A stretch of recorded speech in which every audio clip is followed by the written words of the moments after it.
you know. So you can imagine the amount of collaboration, the amount of people in that fraternity, very successful agents who are going to give this man all the assistance he needs. He's not even going to be seen as a major competitor as such. They're going to want to give him that helping hand to set him on the road to success. I mean, it's amazing. You get a message like that from this dude, you're on your way already. Because because he's highly respected. Sure. The guy is so quiet. There's been never any altercation with him anywhere in the world. Never. Never. You can't point to anything. So everybody will want to help this boy. Everybody will want to help. Send in your messages. Do remember that we're celebrating Kwadwo Asamoah's legacy for the Black Stars, and also using that as the that as the yardstick for also looking at all the various options that are available for footballers once they are done with their active playing careers. Let me now share some from some of his teammates in the Black Stars. On Instagram, it was buzzing with a lot of activity, and Fatau Dauda sent this message, and I'll just quickly go through this one. I wish you good luck in the next phase of your career, brother. You have made yourself, family, and friends and Ghana proud.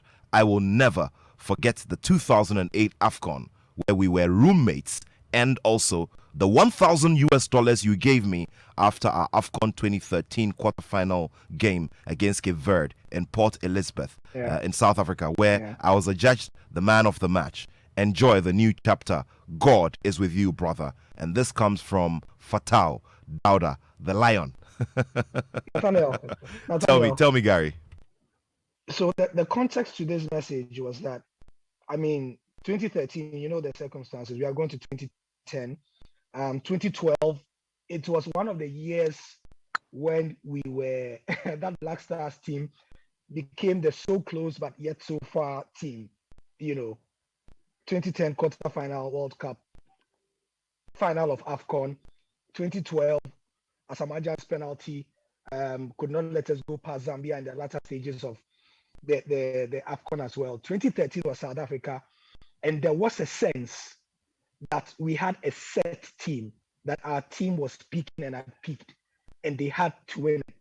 That quarterfinal game against Cape Verde was the one where it proved to be a tricky duel because of all the what's the word again? The opponents that were predictable. Cape Verde was the outlier. You didn't know what quite to expect. Remember, it was their first AFCON. They had come in, they had a fairy tale run up to that point. Some of their players, most of their players were naturalized from Portugal and stuff. If you recall, their coach was a part-time pilot. You remember that story? Lucien Attoh. Was a part-time pilot and a part-time coach. I was thinking Ved 2 months ago, and I saw they told me how they built that team and everything. So I had a better sense of why it meant a lot to the Black Stars, because if they had lost to Cape Verde that day, I don't think they could have stayed in Ghana. Ghanaians would have slaughtered them. So Fatau Dauda doing that also had another leg to it. I think Kwadwo needed us to go far in that tournament because, and Nana, you might recall this, Nathaniel, you might recall this. Like I said, he was becoming one of the senior players in the team, because 2014 saw Essien, Muntari, and others approaching what would be their twilight years, and he, as well as maybe Andre had just retired and come back. You remember, into the Black Stars because of the issues he had with the team. So Kwadwo had sort of gone ahead of Andre as a senior player in the team, quote unquote. So the mantle was slowly falling on him, and he was seen as an inspirer for the side. Him giving Fatau Dauda the $1,000 was a bit of a small compensation for saving the blushes of the team, which was carrying the hopes of Ghanaians at the time, because there was a lot of expectation. And you would hear a few of those other stories from some of the junior Black Stars players who were told by Kojo not to mention it anywhere, but he would have given them something and told them not to mention it anywhere. But I think, Fatal just wants to be a grateful person. And Fatal mentions it everywhere, about that amount of money that he gave, that Kojo Asamoah gave him as well. So I'm not surprised. Wow. Isn't this just amazing?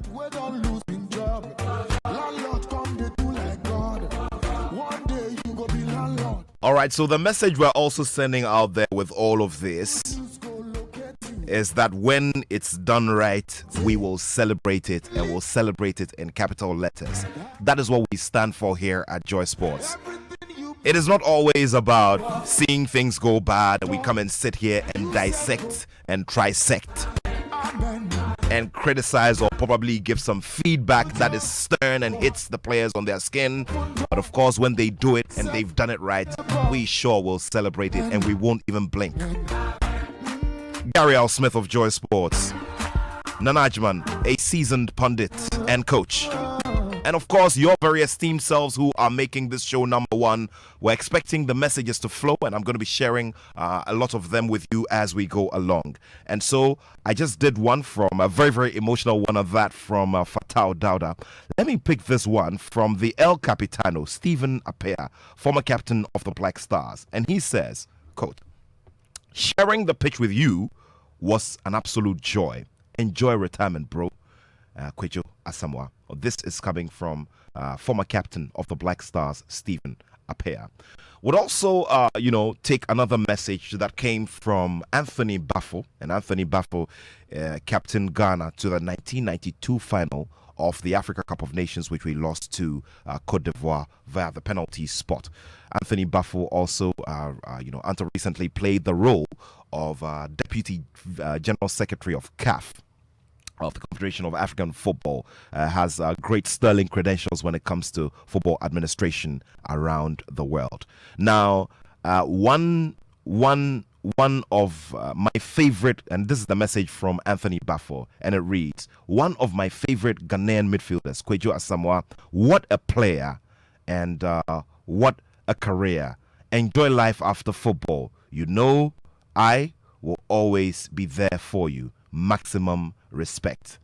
Kwejo Asamoah." Okay, so this is from the legendary Anthony Baffo. So most of the messages coming in from greats of the game and significant persons, within the space of football who truly appreciate what Kwejo Asamoah has done for the Black Stars. Now, this one is coming. This is another message, and I'm going to share this with you.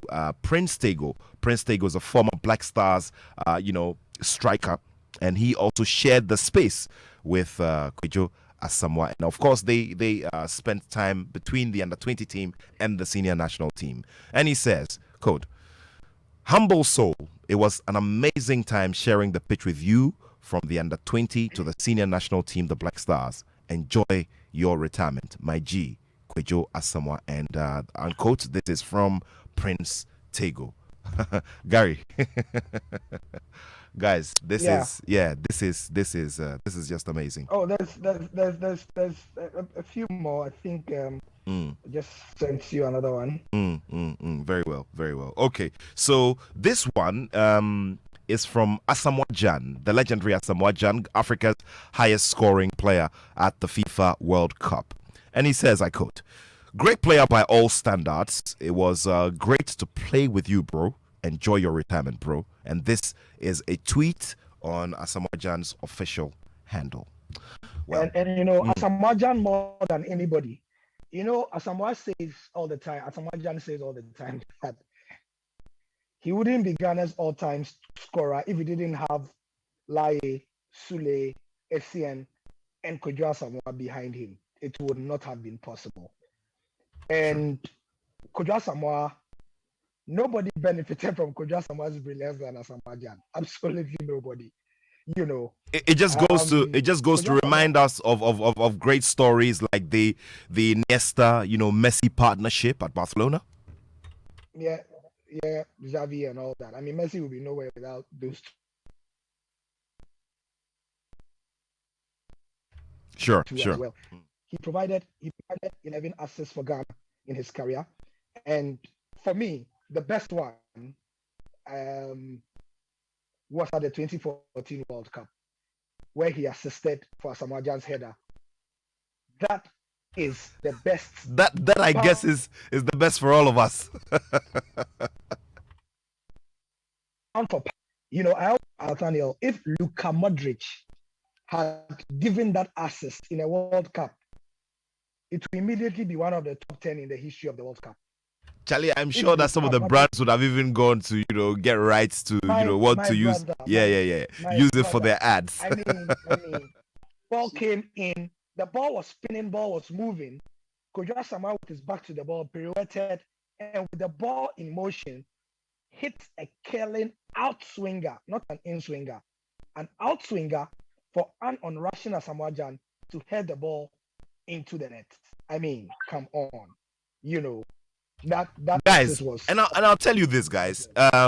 So I was there at the Fortaleza Stadium.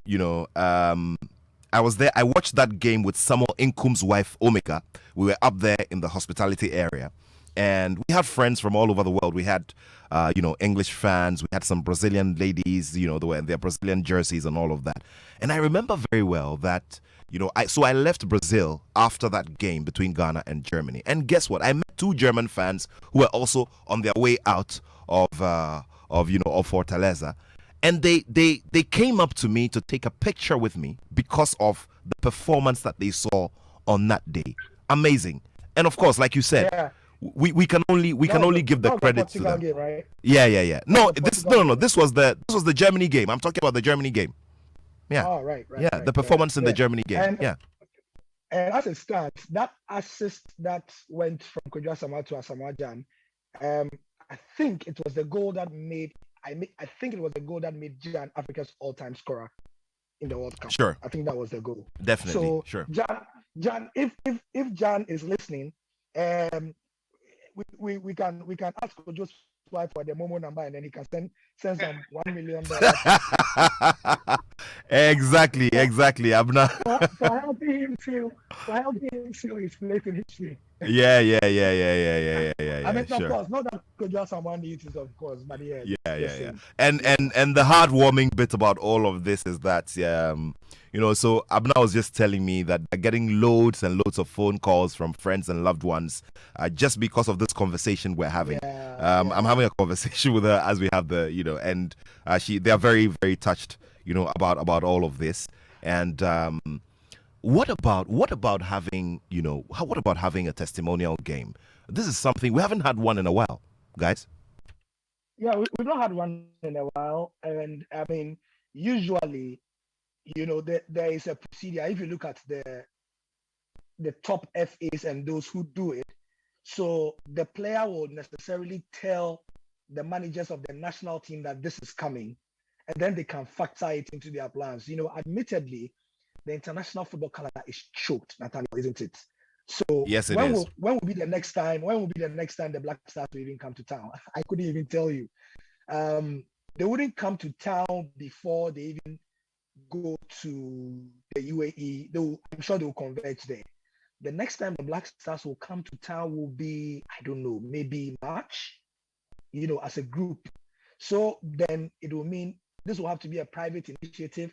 And if they need to have a testimonial to have the sort of attendance that I'm sure Kojo would want, or we all would want at one of the stadia, then it has to be during the international break, usually right before a Black Stars game, a qualifier or something, or right after before the players and playing to their various clubs. But these things don't just happen, especially in this day and age where players are scattered all over the world, and it's not easy to get them all in one place. So you notice that the player would have announced a retirement even abroad, and then maybe in a year or 6 months, whenever the international calendar allows, maybe before a home game, because we are due to play a home and away with Angola in the AFCON qualifiers. That was postponed from September. Sure. So they can fix it there. If they plan it well, they can hold one, and usually that is what is done. But yes, I think that we should have it as a culture that our Black Stars players announce their retirement and then retire properly.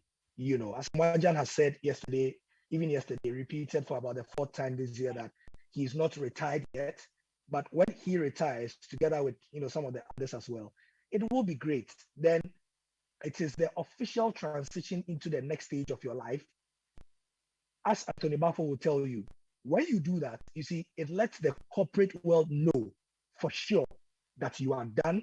And when they are approaching you, they know how to approach you. They know what kind of engagement to have with you, and so on. I'll tell you something.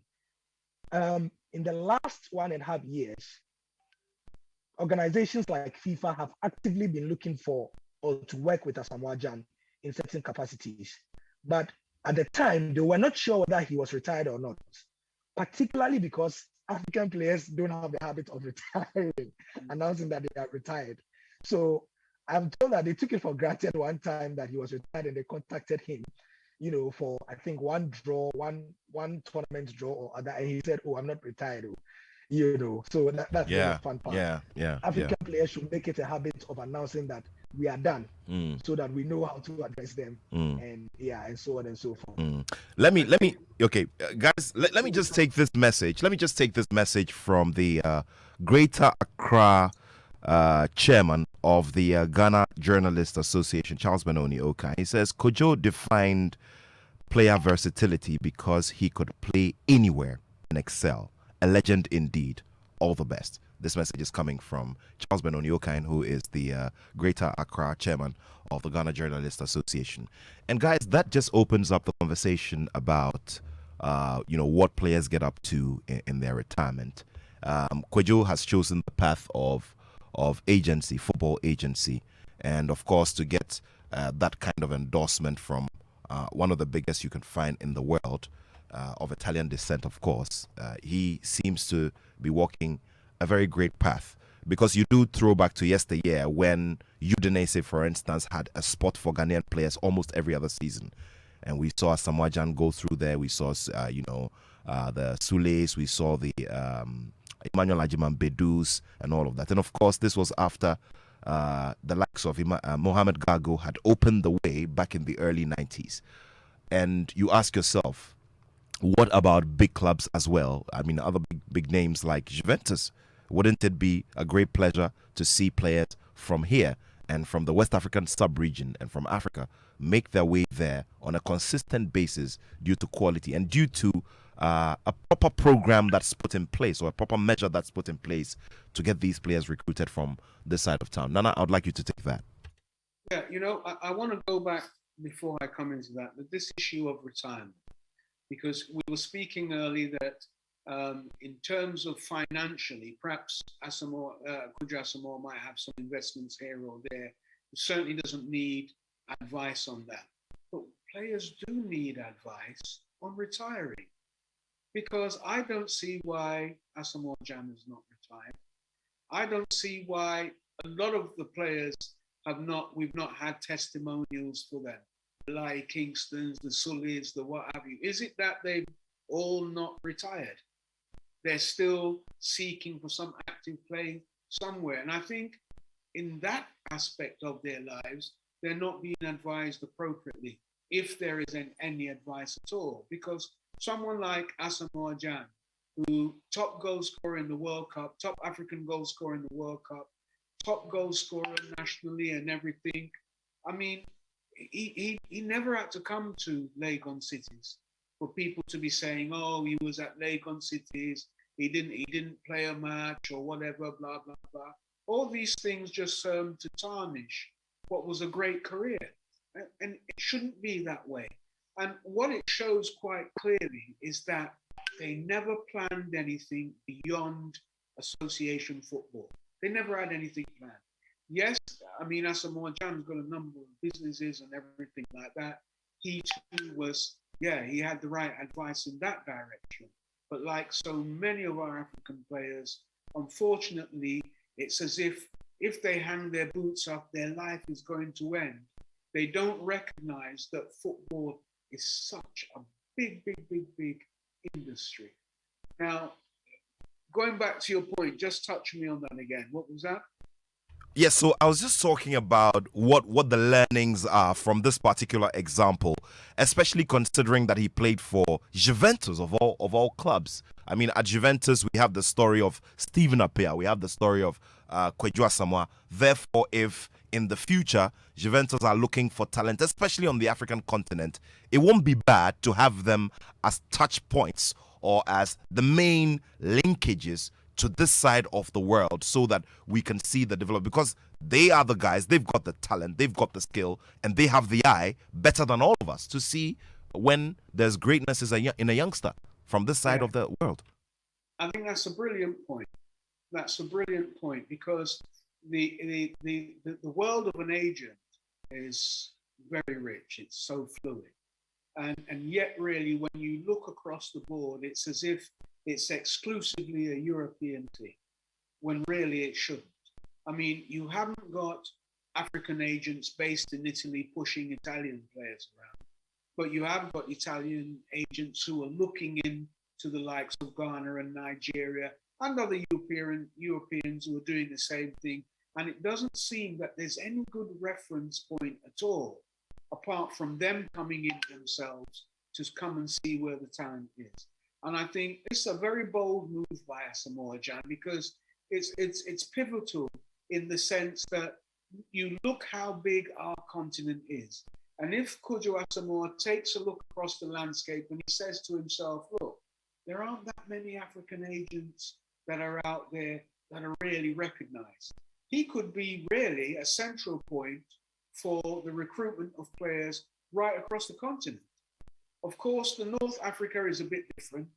South Africa too, they've got one or two things going on there. But essentially, here we have Kweju Asamoah, who's widely acclaimed across the world, now going into a field where we don't have that many African people going into. And because of the acclamations and the respect that is given to him right across the footballing globe, this is a very big move, and it's a move that I would hope would inspire other former African players to step into that type of shoes as well, because at the end of the day, it's an industry and an industry that can be shared that we don't have a share of this side of the globe. And it's about time we do have that share, because look at all the leagues. Look at all the leagues that are really up there that we sit there and we watch. There's a lot of African talent in those leagues, whether they're born on the continent or you know, their offsprings. There's a lot of African talent that is at the forefront of the big clubs out there in Europe that are really making a name for themselves. But they've all been scouted and the agents have all been European agents. Why should that really be? Why should it be? So I think this is a very good move for him, and other former footballers need to take a look at this, need to take a page out of his book and see if they could also follow in his footsteps as well. Because this is our market. We should control our market. We should control our market. Yeah, Nana, and to add to what you're saying, I mean, imagine this scenario. You are any club in Italy, and I want to emphasize any club. Kweju Asamoah walks in the door. And you know who Kweju Asamoah is? In the history of Italian football, no African player has made more appearances in the Serie A than this guy. I want to repeat. Do you know how many African players have played in the Serie A? I thought you were going to clear your throats to do that again. You have to do that again. Yeah. All of them, none have made more appearances in the Serie A than this guy. If this guy tells you this African player is good, you will listen. At the very least, you will give him audience because he has played 279 Serie A games. Yeah. He has won 13 trophies.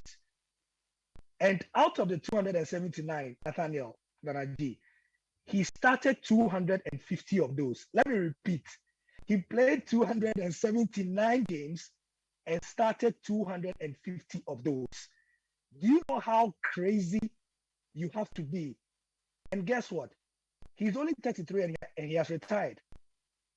I'm not even surprised. In fact, looking at these numbers, I'm not surprised that he retired. He's tired. Yeah. I was about to say, yeah. Yeah, he's tired. did. Yeah. I mean, And to have performed at a high level yeah. at Juventus, Inter, I mean, come on, man. Yeah. You know, and Gary, this also brings to the fore the other point about our consistent or constant cry for consistency. The consistency of Ghanaian players. Everybody keeps talking about, oh, how regularly are they playing? How regularly? And Kweju Asamoah, the silent killer, the man who would rather just keep quiet and get the job done, was quietly racking up the numbers in the background and doing it very, very effectively. And would have to give him his credit for that. Yeah, and you know what? I'm going to say something about in the next 5 to 6 to 7 to 8 years, we are going to have more Ghanaian players doing this because in the last 10 years, as a people, we have, and because of a lot of reasons, because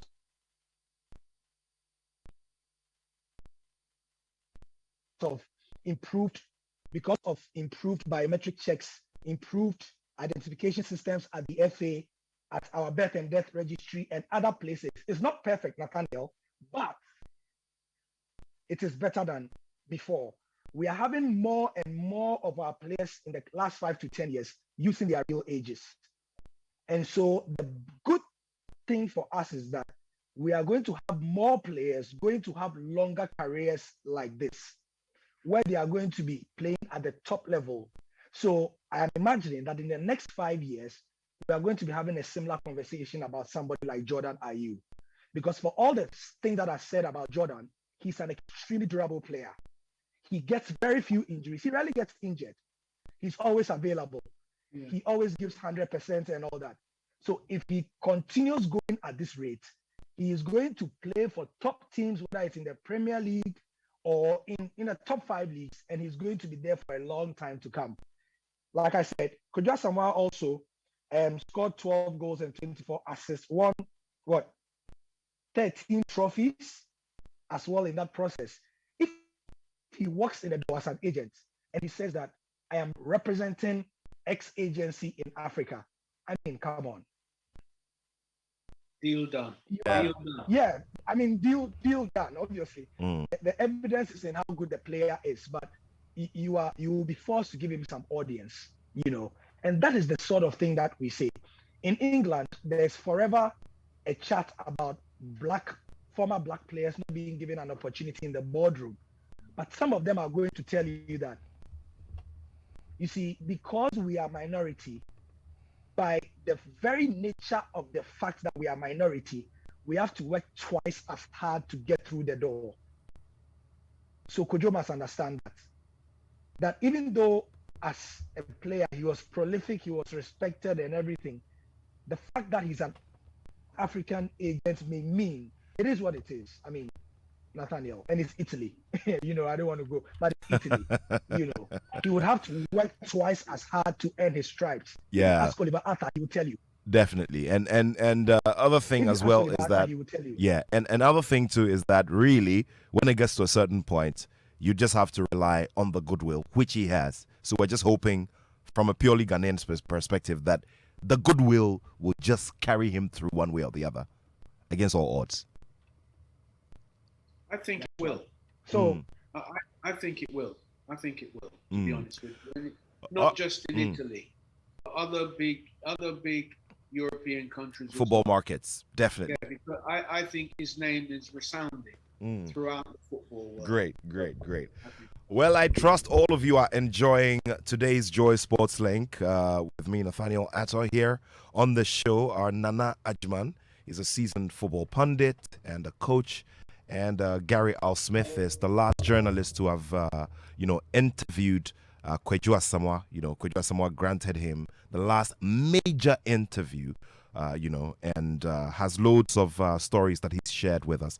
Now, let's bring you excerpts of, bits of that interview, and then we can do some more analysis on this and what lies in there for some of our players, especially as the actuaries have told us that the future is looking very good because of the systems which have been put in place, here in our country to ensure that people are going through the right channels to get themselves registered for football clubs. And there is a lot more information about the journeys that football players travel from the moment they kick the first ball and register for the first club. So we'll bring you that interview now, and after that, some more to do here on the Joy Sports Link. Do remember that your messages are very welcome on 055 11 11997, 055 11 11997.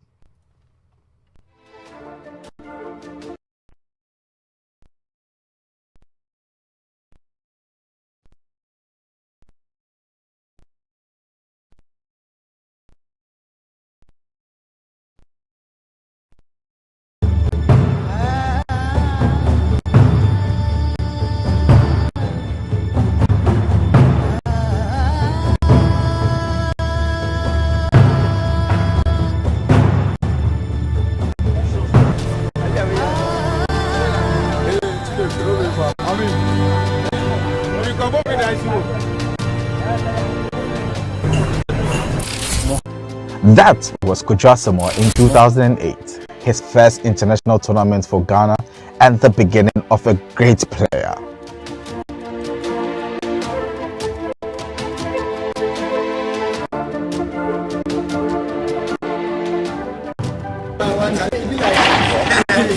Kwadwo Asamoah was born in Accra. He was scouted playing for a local base club and was recommended by the scout, Mr. Charles Mensah, to the late Alhaji Sly Tete, former CEO of Liberty Professionals.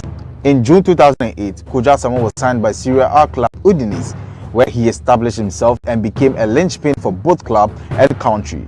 He became a target for top clubs in Europe. Kwadwo Asamoah joined Juventus in 2012 on co-ownership agreements, with Juventus paying €9 million for 50% of Kwadwo Asamoah's contract. A left-footed player with Juventus, Kwadwo Asamoah was usually deployed as a fullback, wing-back, or wide midfielder on the left flank. When I went to Juventus, I was a midfielder. I wasn't a winger, but Conte changed my position, made me a different player, won different trophies, awards from that same position. So I think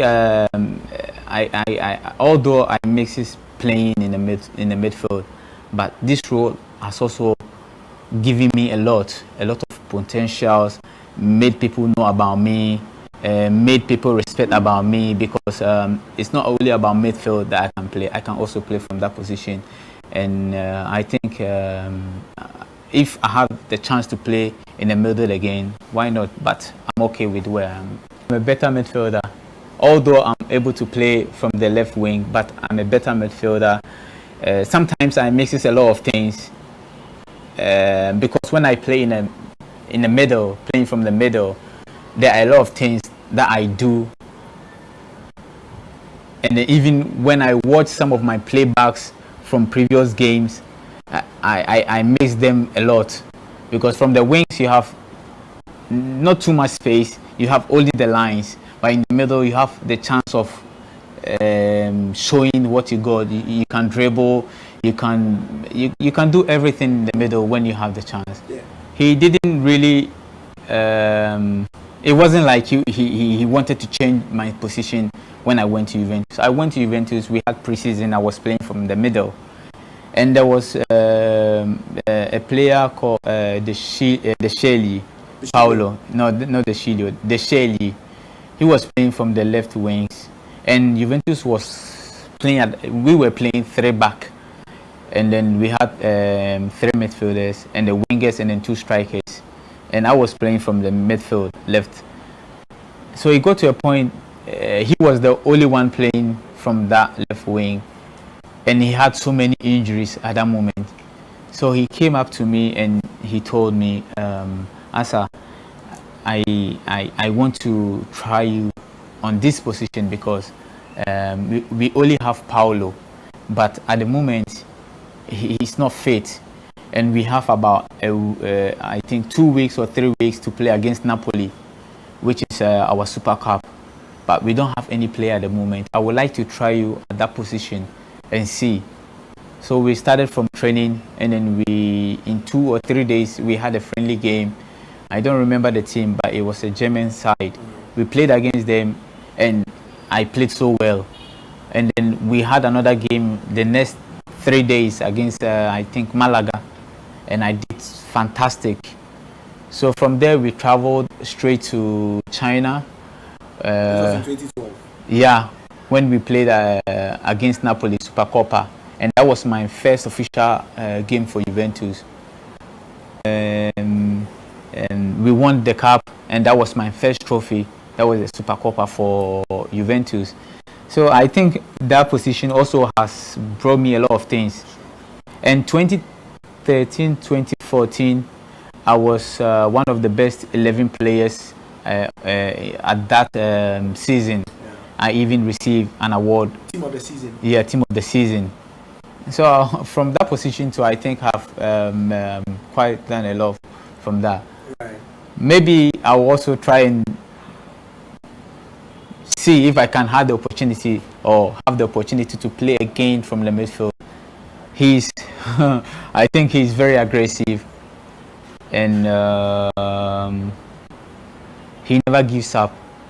Even if we are winning every day, even when the season is over and we are champions, he never gives up. Tell us that story. Because there was a time when I think my second year with him, no, my third year with him, we won the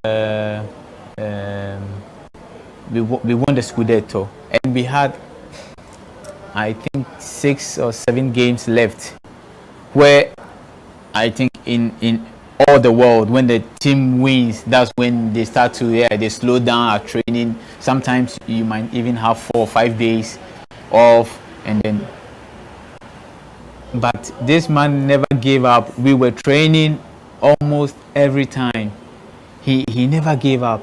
We were always winning all the games left, because he wanted us to reach a point that has never been made in Italy.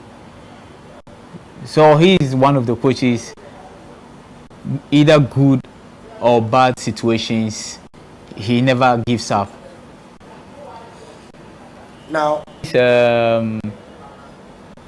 there were people, like there are still people who played with him whilst he was playing, and even some friends, and they will tell you a story about him. They will be like, Conte never gives up. Even at his time when he was playing, the time the team will have even days off, he will go to the training grounds and still work out. So I think it's the same thing that he has brought to his coaching times now, because Juventus, when he was there, every single training was just you have to give everything, because there were times even when we do like physical trainings, cardio, and a player complains about maybe stomach or maybe pains, okay, you will go out, but the next day we have to train, for the next day. The next day you will join the team, you will train normal. But if you left, maybe we had 4 sections and you left around maybe 2, the left 2 you will do it the next day. So you pay for that. Yeah, you will pay for it.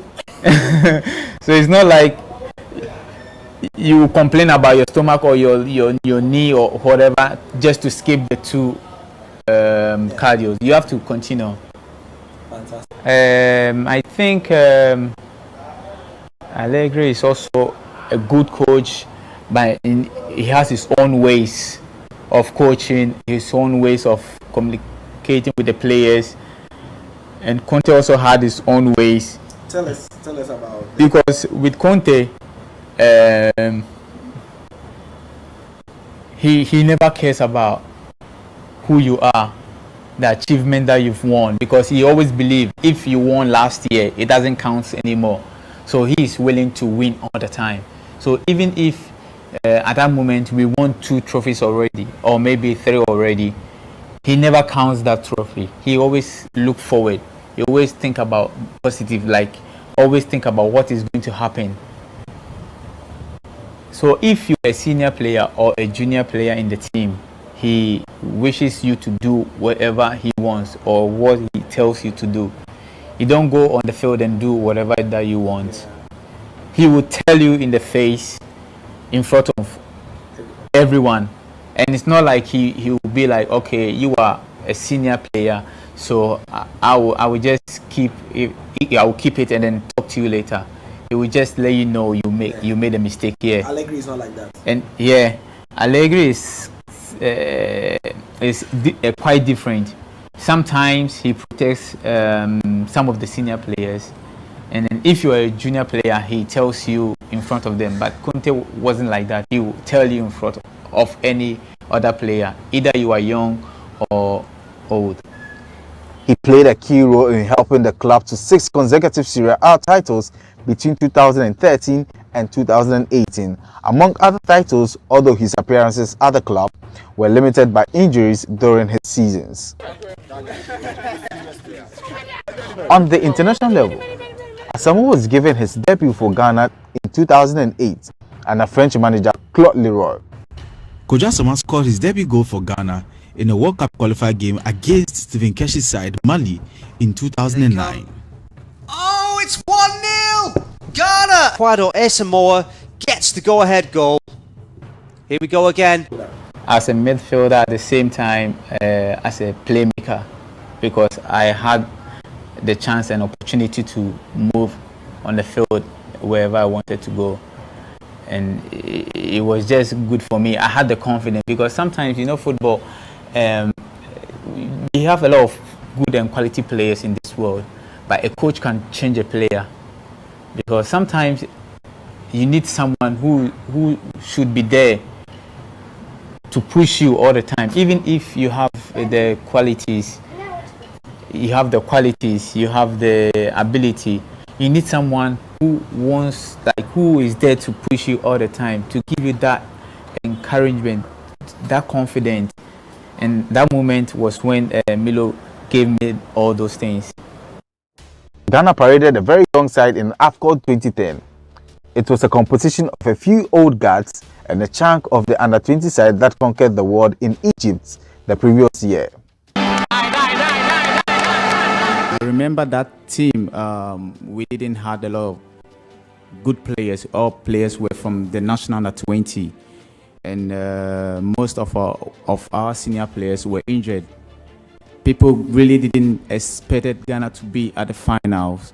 But now what I believe, football is not more about individuals or having good players in your team. It's all about determination and then building up as a team, no matter how, if they are young or well experienced in the team. It's all about having good players and determined to play as a team. And I strongly believe we are a team that are very united, because if you come to our camp, you will even see who is the senior or the younger player. Milovan Rajvac and his boys went into the tournament with little expectations. Ghana reached the final against Egypt, and it looked like it was going to end in a stalemate until Zidane, that's a good return ball. Is this it? Wait a minute. Let's watch that magical pass from Kojo Asamoah to Asamoah Gyan in the semi-final against the host nation, Angola. With the play of Draymond on the right flank. That's a good ball, and there's a chance now. Ghana with the chance. Oh, what a great goal! What a superb finish! Asamoah Gyan has put Ghana 1-0 in front. And absolutely. That moment was so great, because we went there with the team. No one was thinking Ghana could even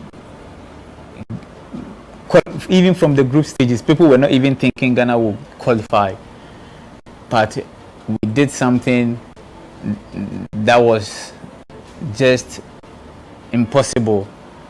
We went to the final with the youngest team at that moment, and I had a fantastic tournament.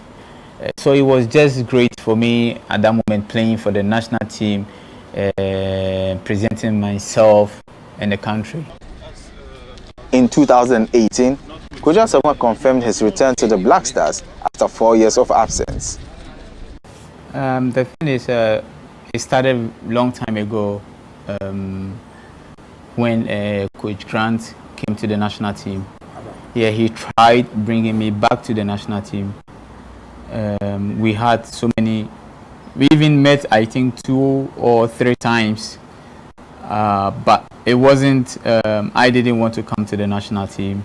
It was because I needed time to take care of myself, because I had so many injuries and I wasn't in my best forms, and I wanted to come back to the national team with a good mind, with a good positive energy, and then be confident, because it got to a time, even when training, I would train and then sit maybe for 2 or 3 days for treatment before I continue. Even it got to a time, sometimes I will have the opportunity to play a game.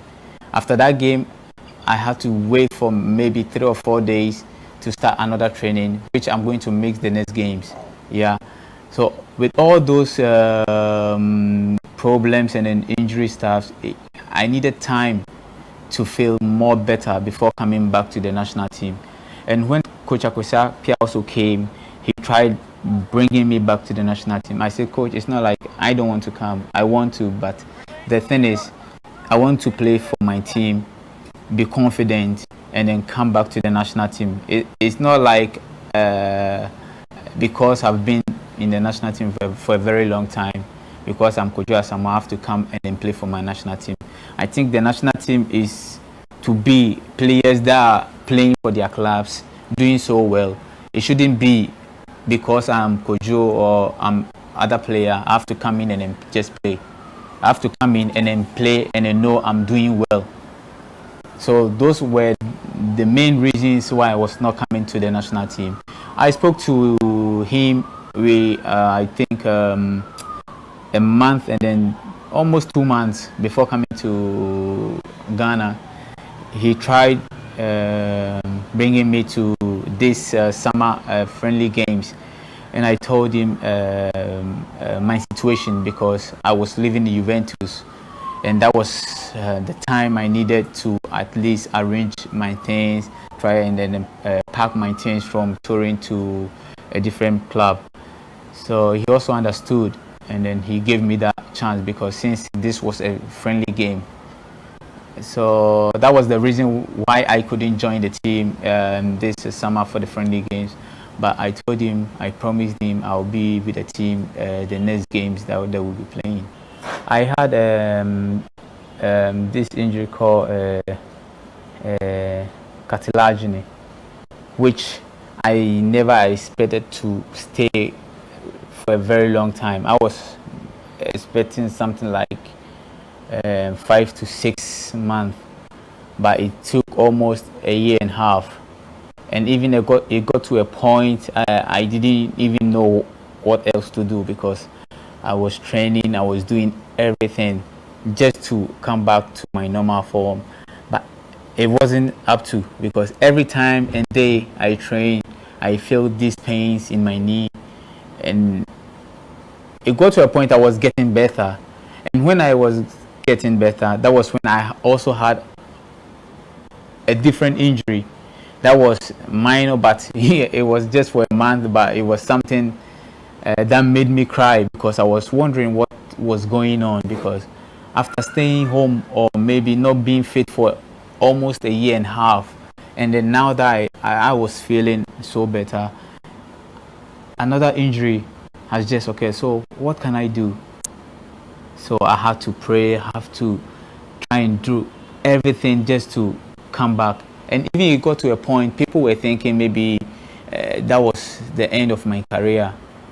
And then even some of my colleagues, they used to joke, they used to play with me, although they were not serious about that, but they used to say like, that's your end, you can't come back anymore. But I thank God I came back. I had a fantastic season, and then just when people realized, like, okay, the person that we were criticizing, the person that we thought could not even come back on his feet, is even doing better than before. Together, his Opoku shot comes in. Oh, it's a great save by Barry. Oh, it's a super stop from Asamoah. Now, to the rumors surrounding the number 10 jersey. Kojo Asamoah decided against wearing the iconic jersey number few weeks to the start of 2012 African Cup of Nations tournament. Yeah, I did tell them I don't want the number 10 shirt, because the number 10 shirt at that moment, I was not the one who chose that number. I had my favorite numbers already. Yeah, I had number 20. I had that number because when I started my career in Europe, that was the number I used, and that was the same number that made me who I am today. Because I went to Udinese, I chose this number, and then I started playing, and that was when people got to know me. So I got in love with that just number.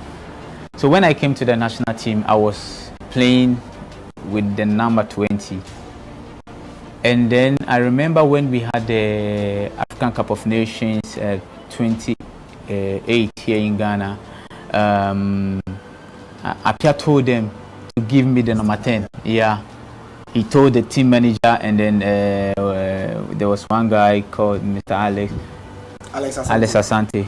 So they came with the jersey that they told me Apia says we should give you the number 10. I was like, okay, well, I cannot say no, because the captain himself says I should take the number 10. What number was he wearing? Apia. Yeah. He was using the number 10. At that moment, he was injured. He was not going to be part of the team, so he told them to give the number 10 to me. And I was thinking, why me? So I took the number because I couldn't say no to Apia, so I have to. So I did. I took the number 10 jersey, and I was playing with the jersey for a very long time. And it got to a point I didn't have that feeling of wearing the jersey anymore. So I had to put it down and then put on my favorite jersey. That was when I asked for the number 20 again. He went further to debunk rumors that his decision was as a result of bad dreams. No way, because I've been hearing this story for a very long time. I don't know who the kind of person who brought up this story, because I never had any conversation with anyone that I'm having dreams of someone chasing me about Jesse. I don't know where that story came out from, but honestly, I'm making it clear I never had any dream like that. I just told them I don't want the Jesse anymore. I want to change. I want to take back my number 20. So it wasn't like someone was chasing me, because no. Because in everything there's time, and then there are moments when you cannot ignore things. You have to accept them when it comes. And there are times when people are forcing you to be there or giving you authorities or power, and you think you're not ready. You can tell them I'm not ready. So if there's a time that comes and I have to be the captain, and I know I have to be, why not? But at this moment you can't say you are ready. No, I'm ready to play for my national team. We have a captain now. If there's a time that I will be the captain, who knows? So I can't say tomorrow I'm going to be the captain. I just pray to God to protect me and then give me more life and energy to just build my career to a certain point, and then if anything happens, because captainship is not something that I'm willing to have at the moment, because something that I'm willing now to do for my country and myself is just win African Cup for my country, because it's something that I'm lacking in my achievements. So I really need this. It's not about captainship. Yeah. You need the African Cup. Yeah, I need it. How bad do you need the African Cup? So bad, because here in Africa we only have African Cup of Nations. Although we play the World Cup, that's the second thing that we play all over the world. But in Africa, when you talk about African Cup, Ghana, it's been a very long time that we won the African Cup, and this is something that I really need to add up to my achievements, because I've won a lot with my club in Italy. What about my nation? I haven't won anything. Although we've been to the finals 2 or 3 times, and we couldn't win the cup. So this time around, I'm just coming in, do my best, and then to help my country achieve to achieve. In July 2018, Lagos UAR registration confirmed that Kojo Asamoah had agreed to become an Inter player in May 2018. I think a month or maybe a month and a half to finish the season. That was when I decided to leave the club, because it was so difficult for me to have that decision. Leaving Juventus after 6 years with great achievements, and the relationship I had with the team, with the fans, and everyone.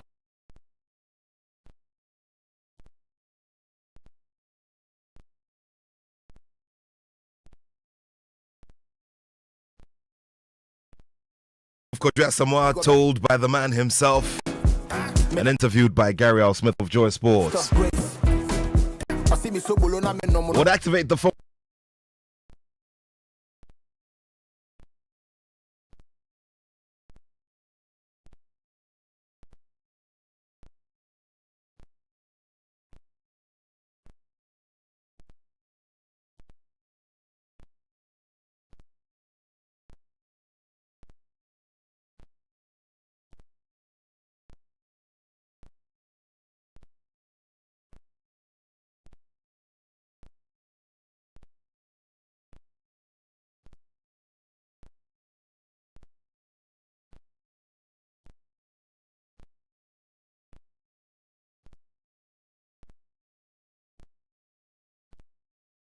All the myth around it and all of that, coming from the man himself and saying, listen, I just have a different favorite number and I'm not fixated on the captaincy as well. Quite frankly, I believe him. I believe him. I love the interview because it demonstrates to me how much he grew outside of participating on the field of play. I'm very impressed with that interview.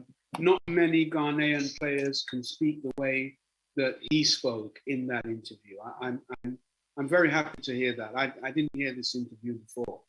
I believe him about the 20 jersey. He's right, because that was his number.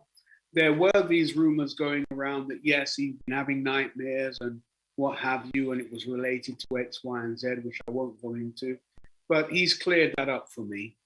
Just the way in which he answered it gives me a clear indication that there was nothing in that story at all. Absolutely nothing. The guy's a very successful footballer. I believe he can be a very successful agent. In fact, as I sat here, I sent a text message to my son, who is also a left midfielder, and I've asked him, have you heard of Kojo Asamoah? And he said, yes, I've heard of him. I said, well, he's retired and he's going into football agency. I'm going to send him your videos and I'm going to send him your contact and ask him to get hold of you. So, you know, I wish him all the best in his career, and I believe that he can be as successful as a football agent as he has been as a footballer. And, you know, his humility is something that will go before him. And that's why I believe he will get a leg up into the industry without those who dominate the industry at the moment, the European guys that dominate the industry at the moment, feeling any way about him coming in there at all. And it's not going to be like that for all African players who go in there. It takes a certain African player to really get the respect of these people who are already in the industry, in the agency industry. Kojo Asamoah is just one of them. He's just one in a million. So I wish him all the best. He's brought me many happy memories. And I've told you about the one in particular. And I think this man is going to go all the way. Wow. Wow. Nana, what can I say? Thank you so much for making the time this afternoon with us here on the show and bringing us your rich perspective to this conversation regarding the way, players who become, agents should conduct themselves and how they should also push in the face of all of the possible adversity and all the possible challenges to make their way in there and make their voices heard. and have bigger prominence. Thank you so much. And of course, we're going to be having some more conversations as we build up to the final trial game and then eventually the FIFA World Cup. Nana, thank you so much and have a wonderful Saturday. Thank you very much, Nat. Thank you very much for the opportunity, and have a wonderful weekend, everyone who's listening and watching. All the best.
Guy Kujua Samoa, I wish he could play some more. And this is from Constituency Executive Hopeful La.